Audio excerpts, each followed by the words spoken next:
Okay, so update lang, kakagising ko lang and, ang dami kong kailangan gawin actually.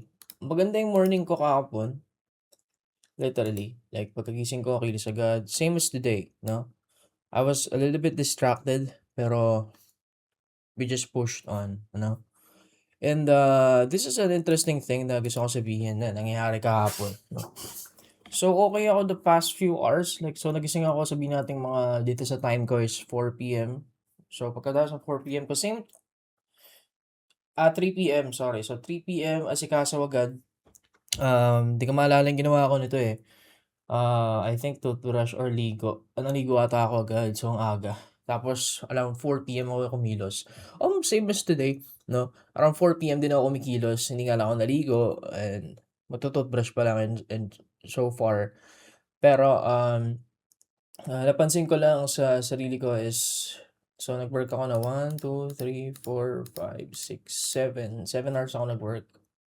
After ng 7 hours na yun, nagpahinga na ako dire-diretso 'no, na-distract ako. Okay, so balik ako sa sinasabi ko 'no. As I was saying, okey naman yung morning ko kahapon, literally maganda. Pero yung gitna napagod ako 'no. Like I would say in total of 7 hours lang yung trabaho ko kahapon tapos ang haba ng parang pahinga ko na. In my observation, one of the triggers is gutom kasi hindi ako kumakain agad. And, nung kumain naman ako, inantok ako 'no, and I tried to work pa rin, like pinush ko yung sarili ko mag-work 'no. Even nung gutom ako, pinush ko pa rin yung sarili ko mag-work. Pero after nun, like okey na nag-work ako ulit, natiis ko, napigil ko. Nung second, attack na ng gutom ko, sobrang foggy na ng utak ko tapos wala na ako sa mood talaga sobra mag-work 'no. I'm just building some momentum and then, I was just doing my bad habits then, tas YouTube. And meron akong kakaibang kuwento na na-discover na sobrang saya ko na nalaman ko, which is yung Milky Highway. Like, man ang ganda ng animation grabe tas dun sumabog yung dopamine receptors ko ata men sobra. Tas kakatawa ko sumakit yung ulo ko. Hindi ko ma-gets kung high blood ba 'to or what, sumasakit yung dito ko palagi minsan. Tas sabi ko, "Shit, sana umokey 'to bago ako mag-work." Kasi kailangan ko mag-work. I really need to fix this. Tas yun, okey naman. Nung umokey na siya wala, pagod na ako men. Tas sabi ko, "Shit, ang hirap naman nito. Wala na, hindi na ako makakapag-work." Kabisado ko na yung sarili ko, may idea na ako, eh. So yun, 'di na ako nakapag-work. So total work hours ko tuloy kahapon is around ano lang, 7 hours. And ang dami ko pang kailangang gawin 'no. Specifically today may second listing video ako na kailangan tapusin, ta's may meeting kami mamaya on the AI side, tapos may meeting rin about sa kailangan gawin about sa I would say baka magka-third client ako, So yun yung meeting. Tapos, um, may kailangan akong tapusin sa second client ko which is sobrang hindi ko naasikaso, which is very disappointing. So, we need to work on that. So yun lang naman. At the end of the day, we need to have great mornings which we have done 2 weeks in a row now. And again, the focus here, gusto ko lang maalala and na-remind yung sarili ko na the focus is to maintain this, 'no? Kung ano mang meron tayo ngayon, this needs to be the new normal, 'no? Hindi ito dapat great morning. I'm calling it a great morning right now, but in the future, 'pag naka-adjust-adjust na yung utak ko at tumaas na yung baseline ko, 'no, I would want to call this as a normal morning, 'no?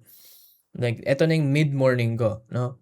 So, we're going to do this, nakalimutan ko yung term, progression, incremental progression. Palagi kong naiisip yun, sa gym 'no, yung unti-unti pabigat na pabigat yung weights. I always forgot about that specific term, pero yun ang gusto kong mangyari. So yun lang naman, yesterday was fun, but, I'm not disappointed in myself. It's just that it is what it is. It's kinda hard, so we just need to put some extra effort today to make up for the lost time yesterday kasi ang lost time kahapon ang haba din. Considering we need some breaks 'no, so yesterday the wasted hours is another 7 hours. Let's say I have like at least 3 hours or 4 hours break 'no, that is supposed to be another extra 3 hours na nakatulong sana sa work natin but, that's okay. If we're gonna look at it, It is what it is, no? Again, it is what it is. So we need to, galingan natin, bilisan natin today and, hopefully tomorrow maganda yung mga update ko. And, I would like to acknowledge myself and, uh, acknowledge din yung achievement ko na I've been documenting for the past 5 days. No, actually 10 days na ata, eh, kasi nag-start ako dito, oo. So nag-start tayo mag-recording dito, no, just to practice is, July 24.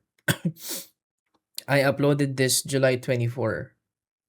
The first step, no, I wanted to, record some videos and, not worry about uploading it in public. And it's been a few days, so 2 weeks, I think, which is an achievement for me. I would like to acknowledge myself for that.